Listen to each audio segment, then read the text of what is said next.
Hello, mấy cô nata cái mày lâu tuần Rongmei Christian Fellowship Chennai na mấy cô nata. Welcome slowe ni new whole decoration shumai ni program committee ko na mấy cô nata adu lowe ni ban tai na mấy cô nata adu lowe ni mấy cô hay hay decoration hay suai rap tu pathe ni quay hay quay rap pathe che program tuang bumpy ngay bumpy ni function tu chairman hay tu the time quay na khang na ram the time na tan che hay gom na hall hay kulung gai na ni alom thai ma gan pang na sound system ni guitar drum thai drum acoustic tu drum quay na keyboard quay na hay arrangement quay na gom thai all hay kulung gai na ni thoma gai na thấy quay na gai suy na gai nụ dưới phòng na ni quang ôm thấy Christmas gift Christmas tree ram quay hay ni decorations lồng thấy share quay ni lồng ôm thấy ram quay hay quay ram tu nụ ôm thấy quay na quang suy na ni quang lập bút tiêu khang ni Rongmei from Chennai ni Rongmei Naga thui ni tuy pi di ba thang bamai ni kapi ka ba thang taman tangam mai ni tu na takam ngoi ta ai ni koi na ta suin ko lop ti khang chang phan thai ne tao tho loi na ni ka kai ta da tai kai na kan sai nong ko ba su ko thai koi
city của đại của mặt đại đại của mặt của mấy quay nó để là tán sập tán thang nụ đầu đất là lại ba mấy của mặt ta thì của nghe hay là ta sai ai hay đúng quá mấy của cái đó hay em nằm thành từ những cầu thế cái là thay mình hay văn luồng nằm thành từ những thay thế mấy cầu từ luồng thì tôi là production mà sẽ thế mà ai bachelor đi hệ mà lão đi hệ ก็ได้เรียนอารมณ์แบบโว้อันนี้ถูกมินิสทรีกันนี้อันนี้ถูกทองเด็กกันนี้อารมณ์แบบโว้แต่ก็มาสอนเด็กแต่เท่ก็มาอันนี้เว้ยระบบตรงละแกงแต่โดยนักอันนี้เว้ยตะไคร้ในตรงนั้นก็มาตอนสุดโค้ก็มานับวันในสังกัดนับวันนั้นเว้ยที่ทำทีมนั้นเว้ยนี่ก็มาตะไคร้อันนี้ก็มองคุณเด็กก็มาใส่ไปนี่คุณสื่ออันนี้ก็มองคุณเด็กไม่ก็เลยควรไปส่วนนี้เว้ยเราลองตรงละแกงแต่นี่ไม่เว้ยคุณโค้อันนี้เว้ยนะครับเว้ยใส่ตรงละดุนเขา the words become flesh ทำไมตรงละแกงเขาใส่ให้ที่เรียนเสียงไม่เกี่ยวกับสอนนักเว้ยนะหลายรอบก่อนเลคเชอร์ไปนักเว้ยนะลาเขาจะไปหาที่ตรงนี้เท่ผมก็เรียนเนี่ยก็สปอนสอนนะกระทั่งที่เราไม่ทำด้วยก็มาทำดูดีก็มาแมทธิวมาร์คลูกเรียนในที่นะก็ไม่ตรงละแกงให้ไม่ได้เว้ยในที่นะก็ไม่ตรงละแกงกับสิ่งที่อันนี้เว้ยป้าเขาเรียกกัน synoptic gospel ตัวนี้ก่อนไม่ได้วันกับจงเวลาพระบาทสิสุคริสต์ตรงลำเขาตอนนี้เว้ยนั่นเองสาวไม่ตรงลำเด็กสับรับไม่ได้genealogy ตัวนี้สาวไปกันกับพระบาทสิสุคริสต์นะลูกไก่มีตรงบนนี้ตัวนี้อาคารน้ำมันนักไก่ไม่ได้แมทธิวมาร์คลูกกันอยู่เว้ยนะไม่ได้วันจงนะ records เราไปตรงลำไปได้สาวไม่ตรงลำเว้ยแต่กษัตริย์อันนั้นเขาแปลว่าสับ equal สุนัขสับรับไม่ได้ปริตัดตัวนะครับก็มาใส่อันนี้เว้ยนะสาวไปนะครับที่ดีไม่ตรงฮีน้องนะบ้าบ้ามาดูหายสอนตรงหาย gospel ตรงหายกัดตรงเราไม่ให้น้าวมาเย่ไปมาเย่ก็มาใส่ให้ไม่ตรงสอนตรง gospel ตัวนั้นนี่เว้ยสาวไปได้สาวไปพูดตัวนั้นมาสอนนี่ก็มาสอนตรง ministry ตรงบางเว้ยนี่เว้ยสาวไปกันako ma gospel zone ay tapoy ko rin so bigan Ephesus or relative to May ako masay around 100 AD of he to May kama zone rin na kamay ay Greek may ng city ha kamay loob na Greek minum ko ay ang tatong audience na kamay rin na may itong zone daw po kamay he to May ako masay kama Greek minum ko ay nakakama Jesus Christ ay Messiah ay na kulang may buhay timungkanti tapos may buhay na ako gospel may presence gusto na so ito kamay na may parihan Greek minungkuan ang kamay na ubang Jesus Christ ay Messiah ay na di kamay dilong ito pagigay may buhay ang mga nito sa pagbugan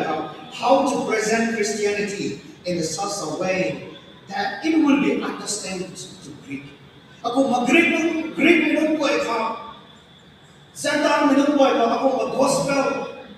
Messiah ito. Ako mag-gospel. Ako matinin na. Ito mo itong muang ka. Zone rin na. Ito ngayon. Sa scripture reading ko ano lugan rin na sa iyan. Ako ang di ko lutot kayo.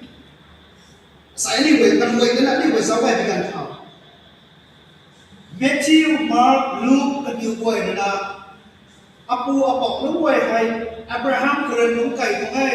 apu apok nung boy kay David Ray na sabi kan Greek nung boy to understanding sumang to na Zik Greek nung boy to idea bahay na taniwan na tayo may kan ka Greek nung boy na ding may hay na ding tapos to na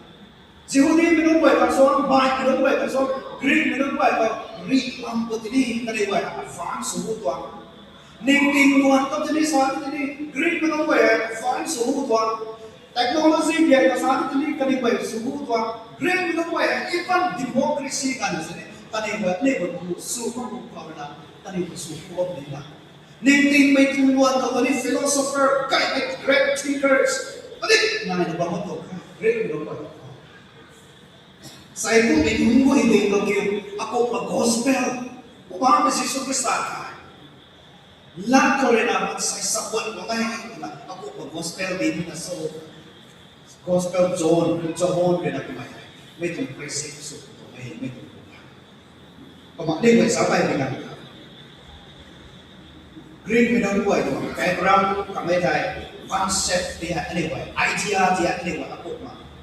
Greek minunggo ini lagyan ito mo itong lagyan ay kaniway ay takhan ko konde. Hay na lang bagay, Greek na hamanga Yehudi minum boy ni Zeus minum boy ni lageng to may datan ni understanding sunani pamate kuma sai hai minum boy to Yehudi minum boy le Greek may like kanay kung concept ni nga kanay sai hai the words to may tong pampa kanay boy matakana background kanay to kanay boy studies ko kama atong pre ay presentation kung paano na last of applications ng archive kama application atong titingin. Anyway, background sa Zeus minun ba itong background? The word become flesh ka na. So on chapter 1 verse 14 ako ba? The words ito na ako pasakong so Greek melang sa ila ho theos na rapanin hai. Mitong laki ha. Articles, definite articles, apa mabudak nito? Articles sa all Diyos. Gusto mo itong lakihan tayo. Greek itong lakihan ako masabi nito. The God, the words, ito mo itong lakihan. Kumaksaya nito, itong lambat na nakakanak nito. Zeus, minum ko itong background na sa wala ito ikan ko. Kaniway kay, lat ay namayay, lat ko bay, may lat ka bay, bako, may ito bay. Zeus, minum ko ini, kaniway lalo na pa. Make you the most so to begin how. And it was Genesis don't account for that. Genesis don't book people right here. Began for that. Anyway, how way? Rabuang ko na say. Timpukan di na ito nito. Ani God ay na ito nito. Began for anak sa ko na. God ay na ito na ito. Let there be a light. Tanasan let there was light. Tanapas sa ko. Zeus ni minum ko ini kung malumbang din na. Rabuak kung lanay mamayay ito ba yan? Zeus ni minum ko ini kaniwan. Kung unong tulungan kapak ng buwan, malumbang ay. Kung kaniway na rin sa kaway, sa atin ay, rabuak kung ko rin natin po kandi, bunay, at sunag, rakatana. Kamay rin na, sa para iwan dahil, bunay, at sunag, kabang, duwalo mamay, ito na kumasak. Laki ko rin ako. Rawak tong laki mo na rakoy na duwala kay. Hano na magay. Rawak na nasama, may mga kandi na ay ganito na nasasabi. Tinupanoy. Rawak ka sa vegetables, plants, tuloy na kay. Doy po yung dapat na doy po yung marasama na. Doy po yung nakakambay. Na kay. Kasi ano ito? Doy bang ko na ba ito? Kawin ko na, buhay na.เราเป็นนักทำไว้ไปบอกท่านไม่ถูกไปบอกสิ่งที่มันปกติละแก่ทำไมของละแก่ตอนนี้ไว้ลุ่มสินะพอหุ่นุ่มจะเป็นอะไรก็เพราะมันลุ่มมันไม่ได้ตัวอันนี้เป็นสาวไว้ที่การทำ Psalm number 33 verse 6ตัวนี้ผมสั่งไว้ By the word of the Lord the heavens were made ริบบอกลันดันโดยที่มุกทำเอาไว้กำมวงเขาเลยปั้นไม่ละแก่เลยบูนายทั้งสองทำเอาไว้ปฐมละแก่ให้เราทำนี่เป็นสาวไว้ที่การทำ Jeremiah chapter 23 verse 29 ตัวนี้ก็มาเอาไว้อันหลังให้ทุกนายกุมหลวงให้คดีเต่าได้บูตาเศร้าประวัติเราน้ำใหม่ตันเดียวตัวเองเราลงตรงละแก่ใหม่ไม้กุมตัวเองเราลงตรงละหายตันเดียวตัวเองตัดทันไปถึงบาโลสิ่งที่ไม่นึกว่าไม่นึกว่าตัวsaya proof contextไม่น่าได้อย่าอ่านนะไม่ตรงเรื่องที่อะไรก็คงแต่น่าได้คอยฟังภาษาไม่นึกว่าจะดีไปก็สิ่งที่ไม่ได้ผมพูดผมเนี่ยลักเกณฑ์ตัวใหม่หายอันนี้ไว้ understand สุดนะอันนี้ไว้นี่ลักเกณฑ์ตัวใหม่ปัจจุบันนี้ลาเราหนักวงกันในสิ่งที่มันเกิดอันนี้ไว้ตามไปกรีกมันนึกว่าจะแปลงร่างในสองGreek menunggu itu lagi ini the words to my logos. Itu logos menakal mengenai Greek menunggu itu ini kan buat orang meaning dengan lain. Lagi itu my logos to my lagi words akaruna reasoning kakat man Yehudi mereka apa Greek menunggu ini buat aku makakat apa ini. Ini siapa yang dikatakan Yehudi menunggu ada kan Greek menunggu itu mà sai Yehudi mình nói vậy mà là kẻ hay rau hoa bên là tim mua cân tị nắm vào vậy thì mày tao có tiêu cơ rồi này Ari hay cũng mà nói mà tao ở đây Greek mình nói vậy này còn mà sai đi vậy Greek mình nói vậy thì lương đình thì đến đây vậy sai không sao Yehudi mình nói vậy còn lương đình thì cũng mà sai Greek mình nói vậy thì lương đình này cái này vậy này là không có này Yehudi Jantan mình nói vậy là Greek mình nói vậy là cái này vậy số có phải không mà Kani wa ni penyuan tu ni buka tu Ram tak tu ni kau advance na civilization na buka na bapa minon buat. Greek minon buat. Kau tina Greek minon buat na salah wala. Tipu pen tau ka bu na ikan suanga ta hau the. Tikum kau mai. Ani buat thai bu na ikan suanga ma kakum kagan.เราลงเป็นน้ำแบบว่าติ้งใส่ดันน้ำแบบว่าติ้งลงแล้วพูดส่วนติ้งใส่ดันก็มาเราลงเป็นน้ำแบบว่าติ้งริวเราได้ไรตีพุยเราได้ไรลิงก์เราก็ไม่ไหวคนเองก็เลยว่าเท้าได้ไรไม่ให้ดำเราไม่พูดอาคาตนายแต่ที่นั่นกรีนไม่ต้องไปตรงนี้ให้กันดีกว่าก็ขัดนะบอกไม่นะลักเองนะครับมากันดีกว่าก็ขัดนะบอกไม่ให้ beyond ไม่ตรง spiritual realm อาคาเข้าไปเราบอกนะบอกไม่ทำไมกรีนไม่ต้องไปก็กันดีกว่าก็ขัดบอกไม่นะมันใส่เลยนะลักเองเลยนะก็มันดับเราไว้ดับเราไว้ดับเราไว้แต่สาวว่าไม่แปลงเขาเลยนะ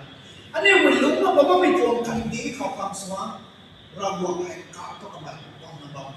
ดับเราไม่พูดให้บอกบอกเลยเขาเรียนขนาดดับเราไม่พูดให้ตะไคร้เขาไหนเองทำไมกรีนไม่ต้องไปก็ reasoning สุนัขนี่ว่าให้ตะไคร้บอกบอกไม่นะกุมที่นั่นไม่ตรงหลักเกณฑ์ไทยนั้นสอนเลยนะกรีนไม่ต้องไปค่ะ the words become fresh หลักเกณฑ์ไทยมาคุ้มไว้คุ้มสุนัขสักวันเทก็ได้สอนเลยนะกรีนไม่ต้องไปก็ไม่ตรงหลักเกณฑ์กายสั่งให้ติดวันเทอันนี้มันสาวต้องมีการทำกรีนไม่ต้องไปนะทางไทยกันตีทำไมกันนายได้ที่หลักเกณฑ์ทำได้ reasoning ทำได้กรีนไม่ต้องไปทำนายนะตัวบุยนายก็สอนที่อันนี้ลูกนะบอกว่าไม่ตรงกันดีหายไม่ตรงกันดีหายกักเกี่ยวคุยดีอันนี้วัยรุ่นนะบอกว่าไม่ตรงกันดีหายกักสักมาคุยดีตัวน่ะกรีนไม่ต้องไปเลยนะสักนะบอกผมให้กันนี่ว่า studies นะบอกให้อันนี้วัยรุ่นนะอันนี้ไม่ตรงกันดีอาการตัวไหนได้ตัวน่ะกรีนไม่ต้องไปเลยกักขัดบอกผมให้อันนี้วัยรุ่นนะบอกว่าไม่ตรงกันดีแล้วสักcopy ก็ตรงได้สักshadow ก็ตรงได้ตัวน่ะกรีนไม่ต้องไปต้องมากักขัดบอกผมให้นะแต่กันนี่วัยรุ่นนะakuไม่ตรงบังเด็กakuอันนี้วัยไม่ตรงบังแต่ตั้งนี่นะโซ่ตัวน่ะกรีนไม่ต้องไปแล้วกันนี่วัย studies ตัวน่ะวงกันด้วยแล้วนะสมองไม่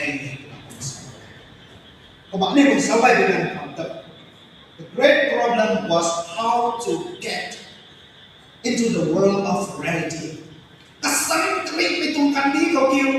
ไม่ตรงบังเขาเกี่ยวakuบอกอันนี้ว่าวงตั้มนี่นะakuวงลงนี่นะไม่ตรงบังเขาเกี่ยวทำไม Greek มันต้องว่าขัดออกมาไม่ตรงอันนี้ว่าลงนะบอกว่าไม่ตรงไทยไปส่งไปเรียนร่างไหมไม่ตรงกันดีกับ problem สินะไม่ตรงบังเขาต้องอันนี้ว่าสักเซโดก็ตรงได้ไอเดียก็ตรงได้ไม่แม่ก็ตรงได้อันนี้ว่าลงนะบอกว่าไม่ต้องกักเกี่ยวเนี่ยนี่ว่าลงนะบอกว่าไม่หายกษัตริย์ไม่ตรงกันดีก็ต้องไม่ตรงบังเขาเกี่ยวakuบอกนี่ว่าลงนี่นะโซ่ Greek มันต้องว่าอะไร how to get out of the shadow into the eternal truth สู้นายบังเขาเกี่ยวakuบอกวงลงนี่นะโซ่ Greek มันต้องว่าakuลงเลยนะกักขัดนะบอกตรงนี้ตัวเราไม่ใช่ผมย้อนเลยไม่ตรงหลักเกณฑ์ขี้ตรงแค่กรีกมันต้องว่าเนี่ยยิวดีมันต้องว่าเนี่ยหลักเกณฑ์ทำไมตรงหลักเกณฑ์เขาหาลุงผมบ้างประเทศไม่ไหวนะก็ที่นั่นไม่ตรงหลักเกณฑ์ก็เลยนะยิวดีมันต้องย้อนเลยนะเพราะว่ามิสซิสคริสต์อาเซียเลยนะกรีกมันต้องว่าทำได้สัมติไม่ตรงหลักเกณฑ์ก็ที่ตัวยิวดีมันต้องว่าเลยกรีกมันต้องว่าตรงหลักเกณฑ์ đó là kèm hay thu là study xuống là bom mình người làm kho là kèm hay thâu hay thâu là kèm này bằng còn này tức là Bible là sao vậy do tất cả mọi điều sao vậy cũng từ từ là kèm tụi mày hay có phụ đúng lại là có cái gì thế gì logos của đạo cao mình u hai man sai thế các mày hay pre-existence các mày hay pre-exist là có mình u thế từ thuộc cái John rồi là gì Greek mình không gọi là cái sản phẩm các mày là sao đó cũng thế các mày hay này là có mình u thế mà các mày hay ra buộc lên là existence là có mình u thế các mày hay từ nặng từ thuộc cái gospel các mày hay John rồi là Greek mình không gọi là các thuộc audience mình gọi là cái sản phẩm là kèm các mày là sao cũng là cái điều giáo bài của mình before Abraham was I am tức là của bạn của Jesus Christ là sao vậy John chapter 8 verse 58 của ta cũng là sao vậy Abraham quan nó không nên là ai này mong không đi thay cũng được của bạn của Jesus Christ là thế ra buồn Trinity là không đủ đúng để nào này đi một cái gì đó nó không nên là của bạn của Jesus Christ là thế mà này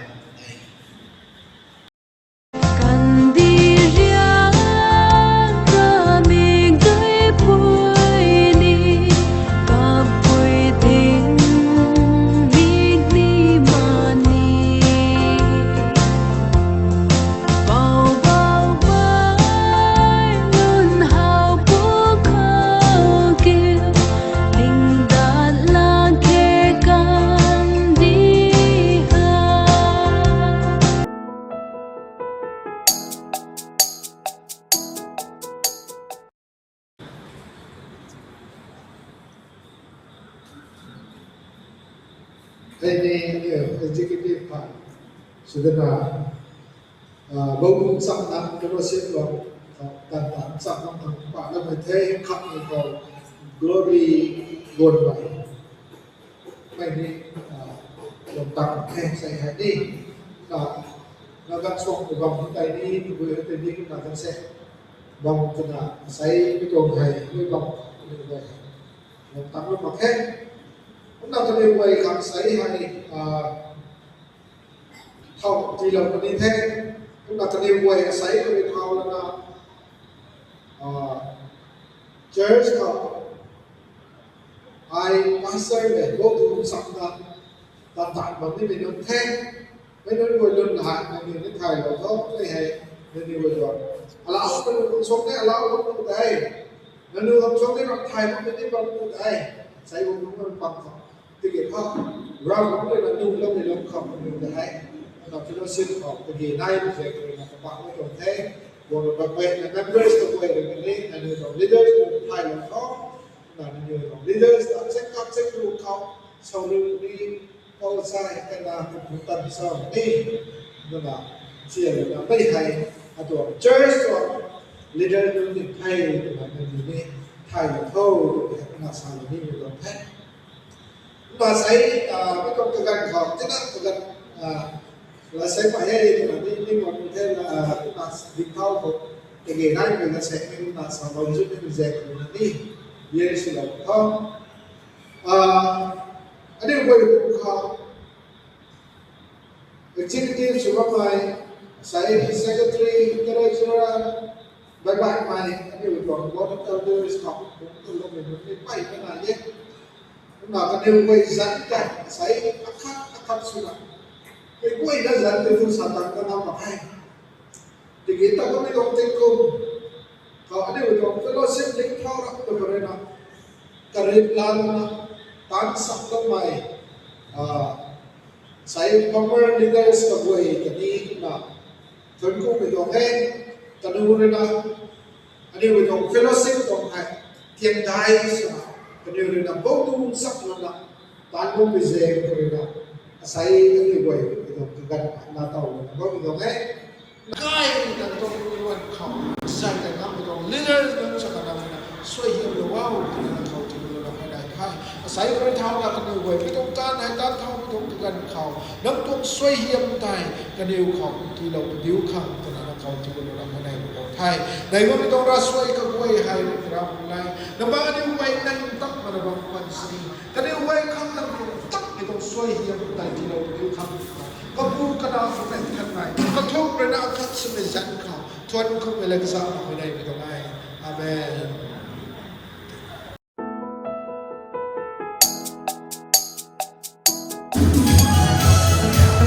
Come on, nắp one guy. Do I to see ball?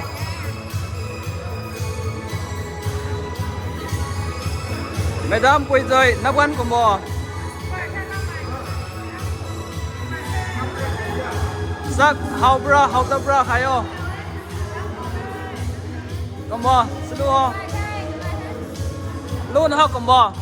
Do I to see ball? Do I to see ball? Yummy.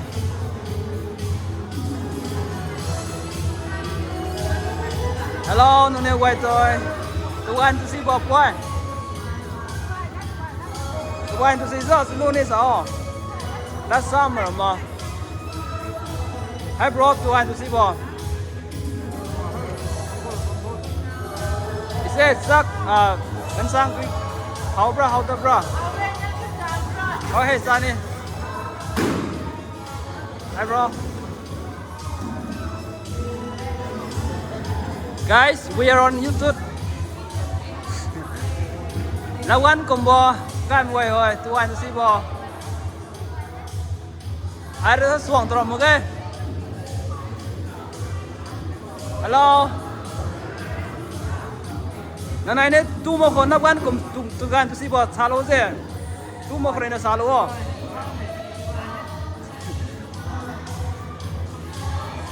Combo, brother, tu ăn tu xí bò. Why yeah? I heard to bomb money thôi.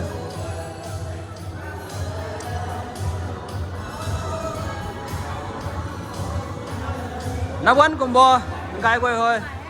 Why that? Combo nắp quán hai tu gian tu si bò. Why sang that?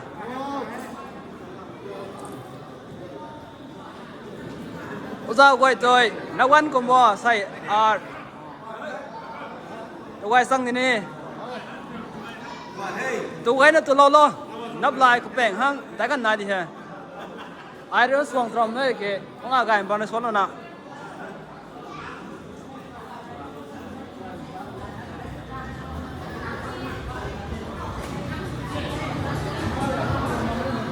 Hello, nó nêu quay tới nắp quán combo, tụi anh nó xin nè. Quang lắm nó không thể bay này là cái tiếng điều gì nè. Mấy cái này lúc xoắn chuyện thì bông hoa nó tụt tan đi ha. Bay nó thung cô ấy. How is the food, John? You have to take more extra rice, okay? Chicken and mutton. You want to try mutton? Okay. You want to try? No. If you want to eat, I'll bring it. Okay. I'll bring up there first. Let me go inside. Hello, mấy quay năm mai, asai Rongmei Christian Fellowship Chennai, tuang second advance Christmas, anh yêu ngài là bấm tuần thế.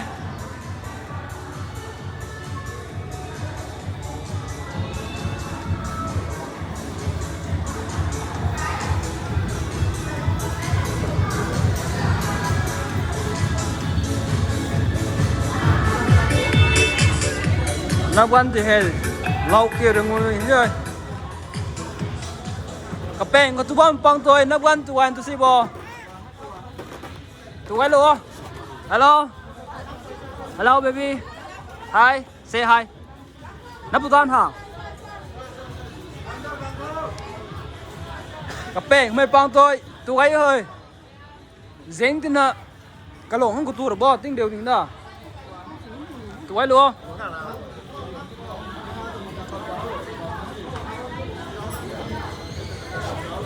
Khâu hệ lăng tí mới bằng bấm gì. Lăng tí mới bằng tôi. Lăng tí mới bằng tôi. Nó nêu luôn để giáo luôn đấy. Để sao mới quay nữa rồi. Tôi bây gần ra hi ai. Hai tôi nè. Mấy khát tôi nè chăm phun đi. Hai rồi nó. Quay dần. Ai đi na Bangla Iran. Quay ruan nè. Bangla Iran. Bangla ruan. Ok. Hai rồi nó. Salad. Ok.